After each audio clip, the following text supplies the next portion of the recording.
하나님 말씀 같이 보십니다. 구약 성경 시편 103편입니다.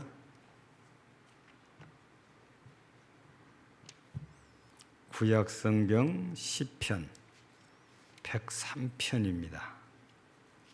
17절, 18절, 877쪽입니다.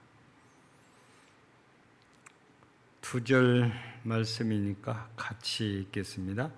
여호와의 인자하심은 자기를 경외하는 자에게 영원부터 영원까지 이르며 그의 의는 자손의 자손에게 이르리니 곧 그의 언약을 지키고 그의 법도를 기억하여 행하는 자에게로다. 아멘.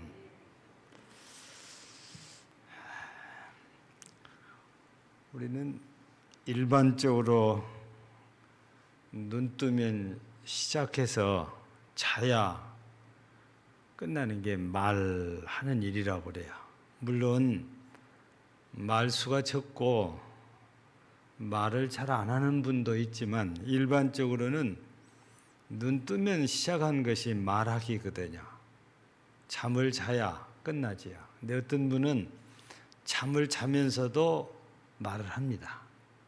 그래서 우리가 이 잠자면서 꿈속에서 하는 건지는 모르지만 대꾸를 해주면 대화가 되는 분도 있어요. 좀 재미있는 그런 분들이지요. 근데 이런 말 가운데 우리가 좋아하는 말이 있고 싫어하는 말이 있는 것처럼 누군가 우리에게 원하는 것 중에도 좋은 것이 있고 싫은 것이 있습니다. 어쩌면 그래도 괜찮다 싶은 말 요구하는 것이 순종이라는 말이고 그보다 좀 강하지요. 복종이란 말. 우리가 이 국어사전에서 설명한 복종은 힘 있는 사람, 나보다 월등한 힘을 가진 사람이 뭔가 지시를 하면 무조건 따라서 해야 되는 것, 행동으로 취해야 되는 것을 복종이라고 풀어놨습니다. 근데 순종은 이 복종과 다른 점이 있다면 강압적이지 않다는 겁니다. 복종은 강압적이라는 의미가 좀 들어있다면 순종은 자발적이라는 의미가 이렇게 들어있다고 봐야 되지요. 그래서 군대를 가면 순종이란 말은 안 쓰지요. 복종이란 말을 쓰지요. 그래서 지금도 그런 게 이제 있는지 모르겠지만 옛날에 군생활 하면은 수첩이라는 게 나와요. 근데 그 수첩이 늘 매 주말마다 테스트할 때에 그 안에서 문제가 많이 나오거든요. 이때 점수가 높은 사람은 좀 골라서 주말을 보낼 수 있습니다. 예, 일반적으로 사역이라고 표현하는데 사역이란 부대 밖으로 나가서 지역 주민들을 돕는 일이에요. 이거를 무척 좋아합니다. 왜냐하면 사제밥을 먹을 수 있는 기회니까. 또 바깥바람을 이렇게 쐴 수 있는 기회잖아요. 민간인과 만나서 얘기를 섞을 수 있는, 말을 섞을 수 있는 기회니까. 근데 점수가 낮은 사람들은 절대 어렵습니다. 군인들도 과거에는 한참 농번기 때 보리 추수가 바쁘면 그거 도와주러 나가고 모내기가 바쁘면 그것도 도와주러 나갑니다. 추수할 때도 역시 마찬가지예요. 이렇게 테스트에서 좋은 성적을 얻은 사람들은 나갈 수 있는 기회가 이렇게 주어지지만 점수가 낮은 사람들은 아예 부대 안에서 노는 게 아니고 부대 안에서 뭔가를 해야 되거든요. 근데 저는 주말에 한 번도 사역을 가본 적이 없어요. 교회 가야 되니까. 예. 아무튼 이런 것들이 순종이냐 복종이냐에 따라서 좀 분위기가 많이 이렇게 달라지거든요. 근데 우리가 살고 있는 이 세상에서는 어쩔 수 없이 복종하는 사람이 있고 복종을 해야 되는 경우도 생긴다고 그래요. 그게 어떤 때냐면 심리학자의 그 연구 결과에 따라서 이렇게 발표된 걸 보면은 생명의 위협을 느낄 때에는 어쩔 수 없이 복종을 하게 된답니다.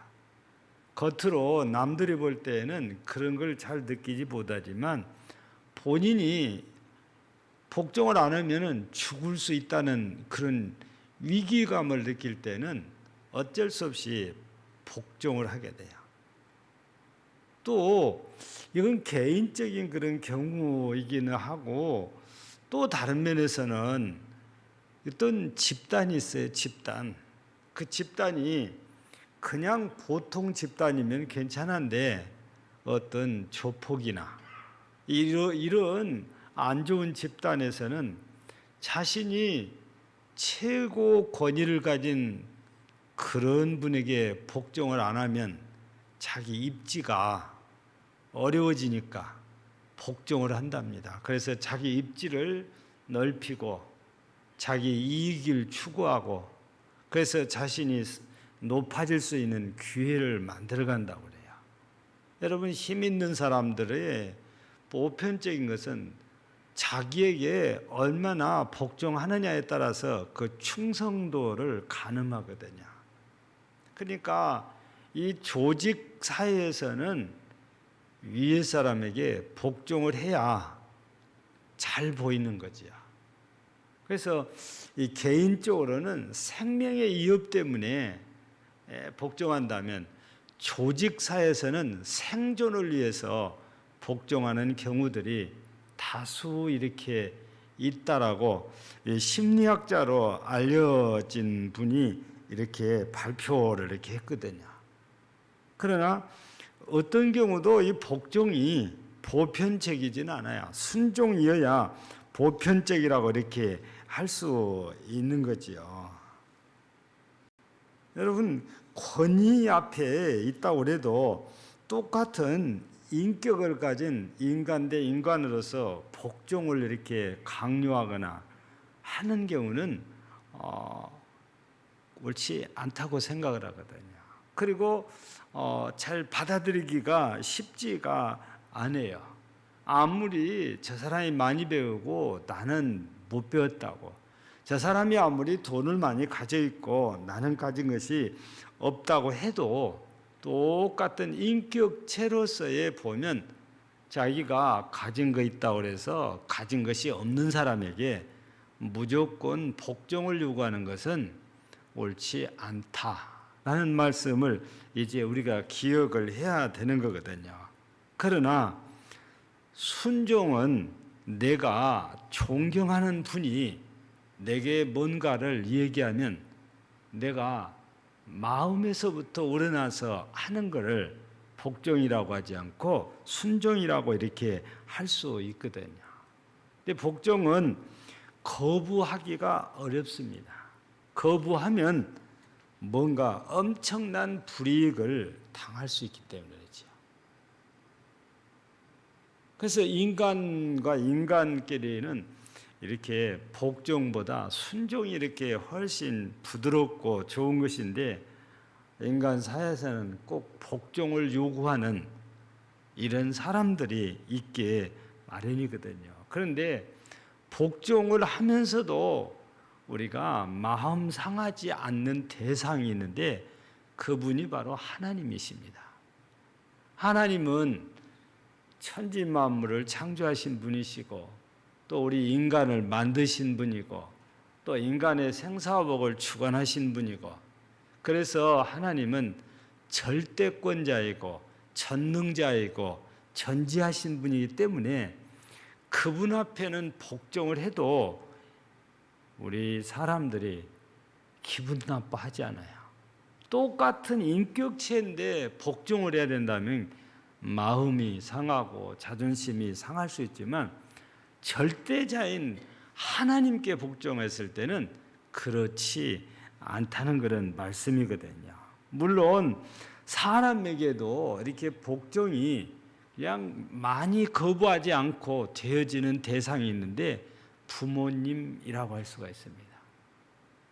우리 하나님께서는 인류의 창조자요 절대자이니까 그렇지만 하나님과는 다르긴 해도 인간으로서 부모님은 나를 낳아서 길러서 이 땅에 존재하게 해주신 그런 일에 크게 기여하신 분이 부모님이시다 보니까 부모님께 복종을 해도 그렇게 기분 나쁘지 않아요. 근데 부모가 아닌 다른 사람들에게는 복종을 이렇게 요구했을 때 굉장히 싫어합니다. 그러면 우리 하나님께는 이런 부작용이 없이 복종이 된다고 그랬는데 우리 하나님께 우리가 무엇에 복종을 했냐면 첫째는 권위 앞에 하나님의 권위 앞에 복종을 해야 돼요. 여러분 하나님의 권위는 사람이 부여한 게 아니고 하나님 스스로 갖고 있는 권위입니다. 그런데 땅에 있는 사람들에게 있는 권위는요, 두 가지 형태예요. 하나는 하나님이 주신 권위가 있어요. 그게 부모입니다. 근데 또 다른 면에서는 사람이 주는 권위가 있어요. 그게 민주주의가 발전하면서 투표를 통해서 대통령을 세우고 국회의원을 세우고 도지사를 세우고 시장을 세우잖아요. 이런 분들은 국민이 권위를 준 거예요. 근데 이런 권위를 부여받았다고 해서 그 권위를 가지고 함부로 사람을 해치거나 악한 일을 행하는 데 사용하면 국민들이 아주 싫어해요. 권위를 준 국민들이 싫어해요. 우리나라가 민주주의가 조금 발전하면서 뭐가 하나 생겨났냐면은 주민 소환제라는 것이 생겨났어요. 다른 말로 바꾸면 국민 소환제거든요. 근데 이게 대통령까지도 관여할 수 있는 엄청난 법이에요. 근데 제가 쭉 이 부분을 살펴봤더니 정말 자기 밥그릇은 잘 챙기는 분들이 여의도 분들이구만요. 대통령까지도 국민이 관여할 수 있는데 국회의원은 소환할 수 있는 법이 없다는 거예요. 여기에 대상을 국회의원은 빼버렸어요. 시장, 시의원, 도의원, 도지사 다 소환할 수 있어요. 그럼 대통령 어떻게 소환하냐? 국회를 통해서 탄핵 소추안을 올립니다. 가결이 되면은 이것을 대법원에서 심사를 해서 결정을 해요. 우리나라는 탄핵 소추안이 올라갔던 적이 2번씩이나 있었어요. 이미 고인이 되신 노 대통령께서도 탄핵 소추를 한번 당한 적이 있어요. 그리고 한 분은 아예 대법에서 탄핵 소추안을 가결해서 탄핵이 되어버렸습니다. 이거는 국회의원들이 국민을 대표해서 이걸 했어요. 그러니까 직접적인 건 아니었을지라도 국민 소환제에 대통령도 벗어나지 못한다고 말입니다. 근데 국회의원은 법에가 명시가 안 돼 있어요. 그래서 우리 순천시장이 잘못하면 시민들이 어느 정도 연대하면은 소환을 할 수 있는 거예요. 그러면 어떻게 하냐? 다시 투표를 해서 반대를 하면은 시장은 임기가 남았어도 더 이상 시장 역할을 못하고 물러나야만 돼요. 그게 국민 소환제 역할입니다. 그러니까 이게 제대로만 사용한다면 이 투표로 세워지는 그런 이 직급을 갖고 있는 사람들은 유권자들을 굉장히 무서워해야 되는 거예요. 이런 것을 볼 때에 대통령도 국회의원도 도지사도 시장도 전부 국민들에게서부터 권위가 이렇게 주어졌어요. 그런데 그걸 가지고 국민들에게 해를 치거나 악한 일을 하면서 또 자신의 이윤추구를 하면서 우리에게 복종을 요구하는 것은 국민들의 거부하고 소환을 할 수 있다고 말입니다. 근데 인간사에서는 이렇지만 하나님은 사람이 권위를 부여한 게 아니고 하나님 스스로에게서 권위가 나와요. 그러니 우리가 거부할 수가 없는 거다, 그 말씀입니다. 그래서 우리는 하나님의 권위 앞에 누구나 다 복종을 이렇게 해야 되는데, 이유를 우리가 굳이 이렇게 나누어서 얘기를 한다면, 첫째는 전지전능하신 분이기 때문이에요. 그분은 모든 일, 어떤 일을 하더라도 틀린 것이 없습니다. 잘못된 것이 없어요. 성경에서는 말도 실수를 안 한대요.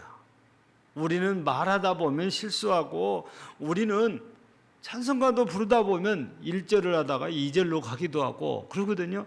근데 하나님은 절대 이렇게 틀리거나 실수, 그래서 성경에는 실언치 않는다고 그래요. 완전 무결한 분이 하나님이시거든요. 근데 우리는 그에 비해서 흠이 많아요. 부족함이 많아요. 그러니 완전하신 권위를 가진 하나님 앞에, 전능자신 하나님 앞에 우리가 복종을 해야만 되는 거죠.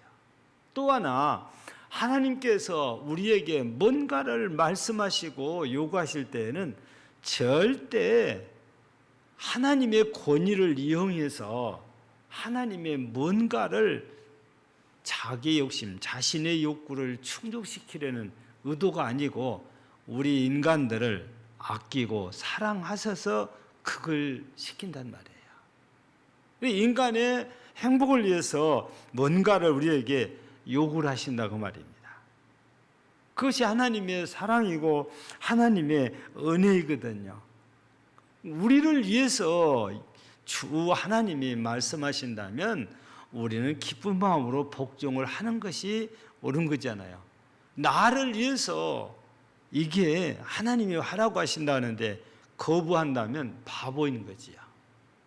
근데 우리가 이런 원리를 잘 이해하고 깨닫는다면 하나님의 권위 앞에는 우리가 어떤 잘못된 악한 이런 마음 없이 무조건 복종하는 것이 옳다, 이런 말씀이에요. 그런데 복종을 하다가 보면 어려운 일이 생길 수도 있어요. 왜냐하면 사탄이 끼어드는 경우도 생기니까.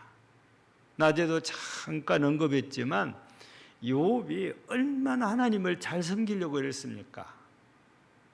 근데 사탄이 끼어들어가지고 하나님께서 잠시 동안 시험하도록 허용을 하셨는데, 근데 그 잠시 동안이 욥에게는 지옥 같은 날들이에요. 가족 하나도 없이 다 떠나버렸죠. 죽어버렸죠.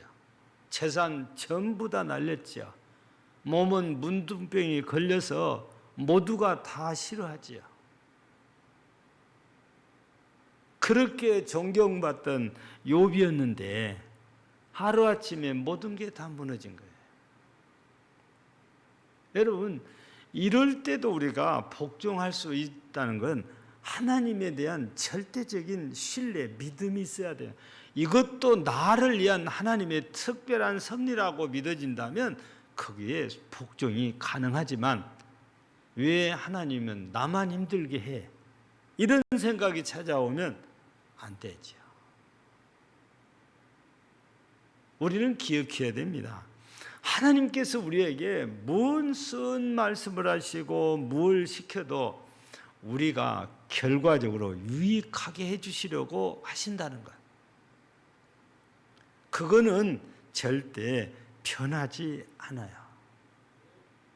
그래서 우리가 하나님께 복종을 하려면 우리가 그냥 겉으로 보여지는 행위, 그걸 의지라고 그러는데 이것만이 아니고 우리의 이성까지도 복종이 해야 돼요. 그래서 우리 복종할 때는 우리의 의지뿐 아니라 의지까지 복종해야 된다.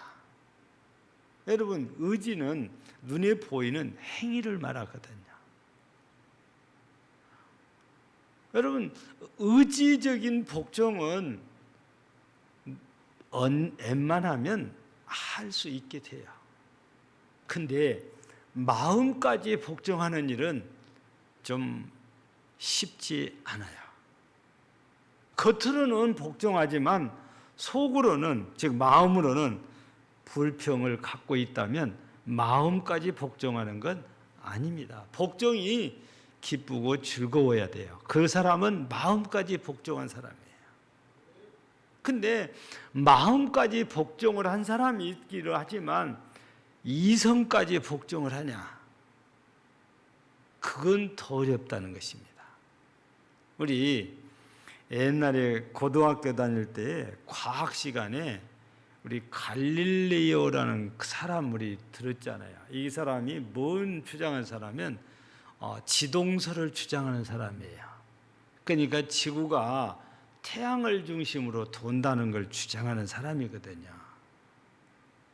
대단한 과학자인데 이분이 요즘으로 말하면 망원경 있잖아요. 근데 천체 망원경이라고 지금은 뭐 전자로 하니까 더 성능이 좋아졌지만 그때 이 망원경을 만든 사람이 갈릴레이대요.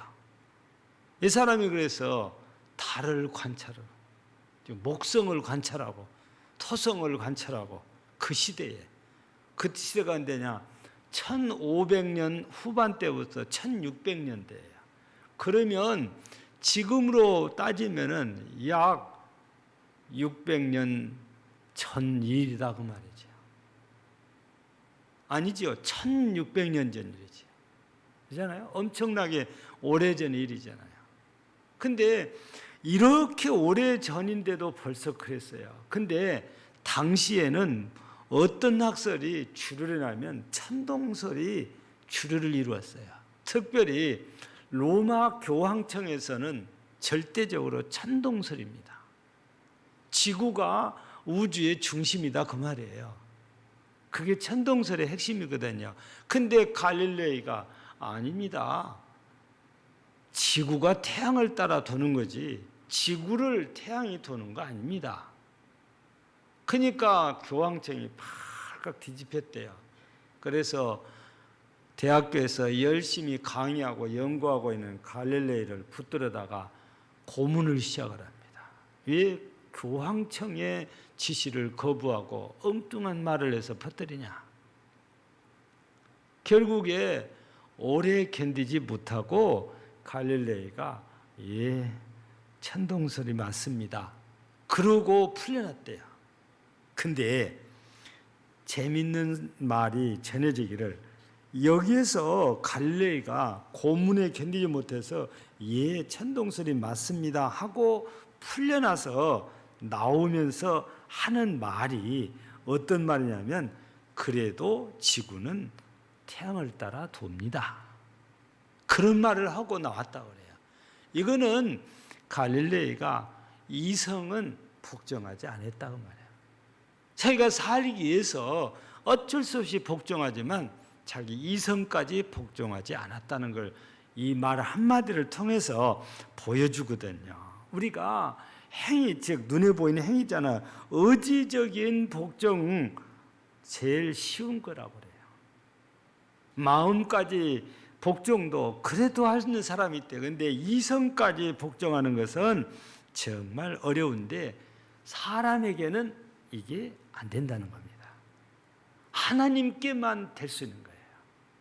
그래서 우리는 하나님께는 이 의지뿐 아니라 마음으로도 이성으로도 다 복종해야 되는 게 하나님이라는 겁니다. 또 우리가 복종하고 따라야 될 하나님께 대한 복종은 구원에 대한 얘기입니다. 사람들은 잘 모르니까 안 믿어지니까 우리 인류의 구원이 예수 그리스도의 십자가를 통해서 되어진다고 그러는데 우리는 그걸 믿으니까 이렇게 신앙생활을 하지만 이게 세상에 2000년 전에 죽은 그 예수가 어떻게 지금 지은 죄를 사할 수 있냐? 받아들이지 못한 사람들이 있어요. 또 어떤 사람들은 아니 구원받는데 내 의가 반영돼야지 어떻게 하나님의 의만 갖고 내 죄가 사해지냐? 그렇게 주장한 사람들도 있어요.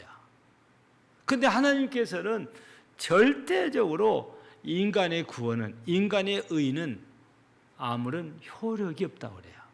하나님의 의만 우리 인간 구원에 100% 영향을 끼치는 거예요. 그게 바로 예수 그리스도의 십자가의 보혈만이 우리의 죄를 사가지고 우리를 구원하신다는 거거든요. 아무리 인간이 힘쓰고 애쓰고 노력을 해도 율법을 지키려고 해도 우리 인간의 의로는 구원받는데 영향이 없다고 말입니다. 그런데 여기에 대해서도 찬반이 물론 있기는 해요. 정도의 차이가 있긴 해도. 그래서 우리나라에도 이런 신학적인 문제 때문에 이렇게 우리 기독교에 교파라는 것이 생겨났잖아요. 처음에 우리나라에 들어올 때는 성결교회, 감리교회, 장로교회 이렇게 들어왔단 말이에요. 침례교회가 또 있네요. 이렇게 들어왔는데 이 교파들이 감리교회는 서울, 경기도가 바닥이에요.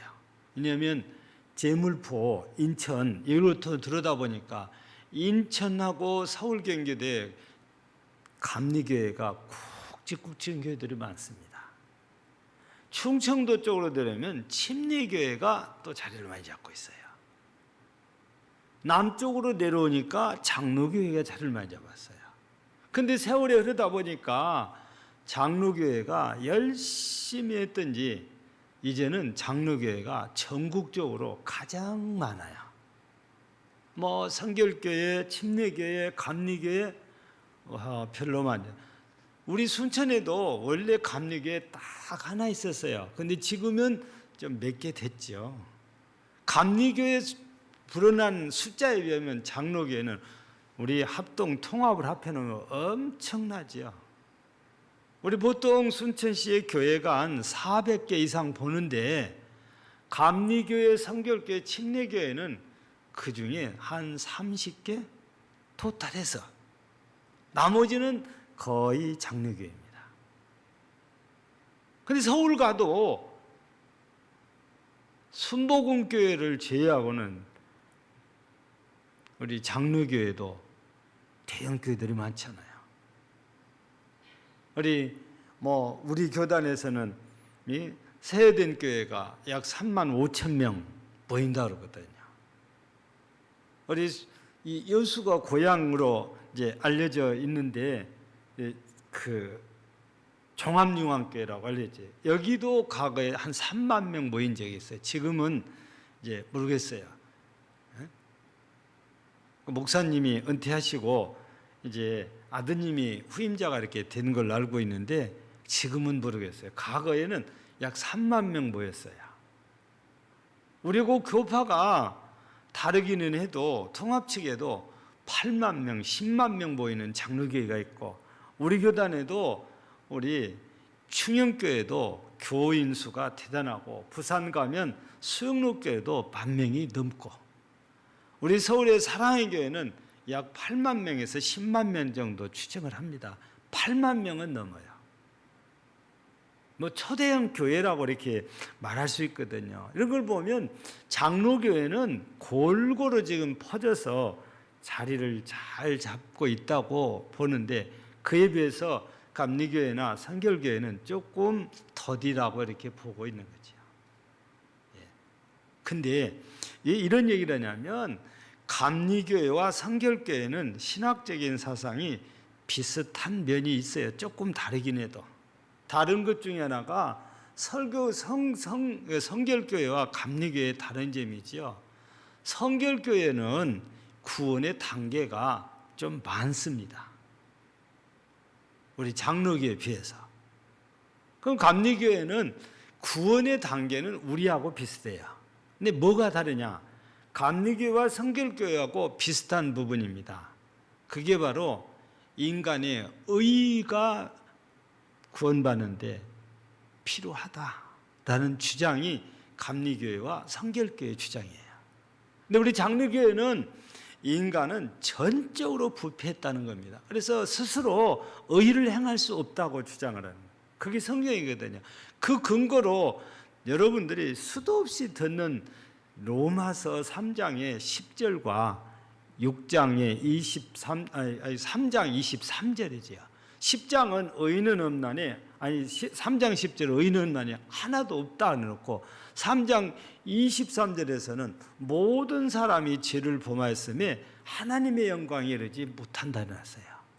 그러니 완전히 타락하고 부패한 인간이 어떻게 의를 행할 수 있냐고 말이에요. 그런데 감리교회나 성결교회에서는 아니다. 인간이 어느 정도 의를 행한다.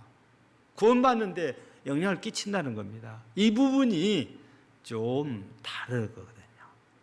또 다른 부분들이 또 교파마다 있는데 기독론인데 우리가 또 예수님에 대한 얘기예요.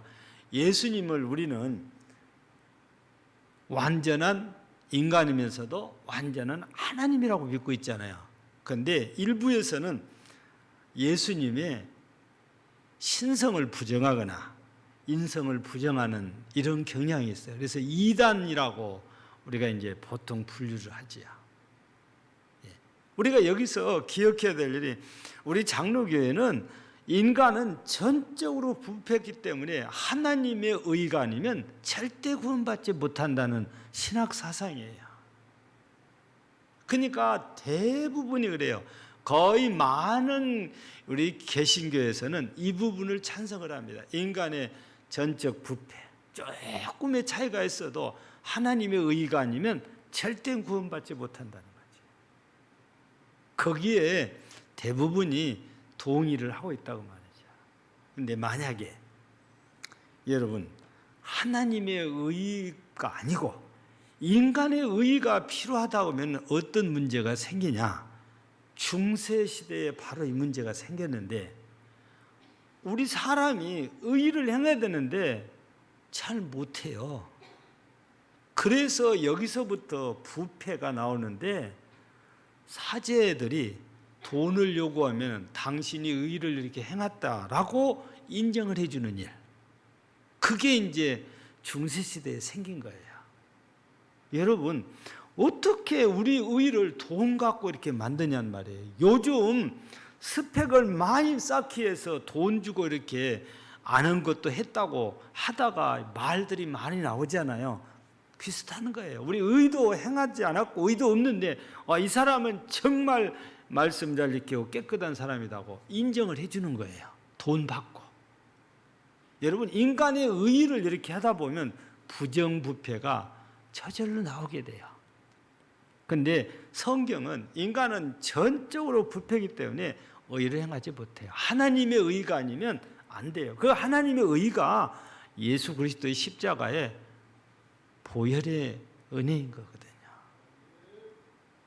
그래서 구원의 방식에 대해서 여기에 대해서 우리 그리스도인들은 절대 하나님 앞에 복종해야 된다고 말해요. 이의를 제기할 일이 아니에요. 내 의가 내가 이렇게 했는데 이걸 내세우면 안 된다고 말해요. 우리가 열심히 봉사하고 충성했다고 해서 그것이 나의 구원에 영향을 끼칠 것으로 생각을 하시면 안 된다고 말해요.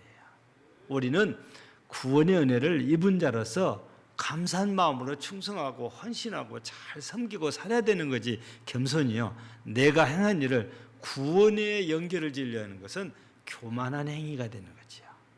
그래서 우리가 하나님 앞에는 절대 복종을 해야 돼요. 인간들끼리는 이게 어렵고 힘들고 자존심 상하고 그럴 일이에요. 그런데 절대자이시고 전능자이신 하나님의 권위 앞에는 우리가 무조건 복종해야 된다.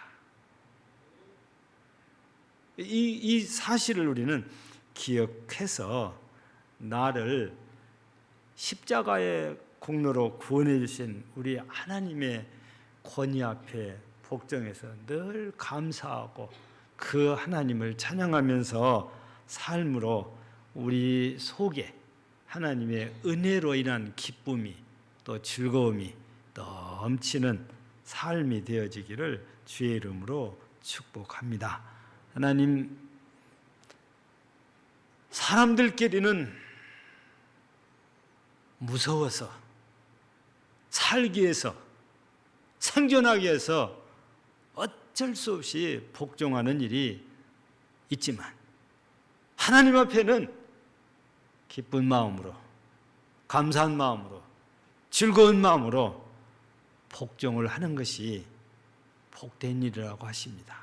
우리 모두 하나님의 권위 앞에, 하나님의 구원의 방식에 복종해서 하나님의 은혜로 인한 우리의 삶이 더욱 복되고 형통하고 은혜롭게 하옵소서.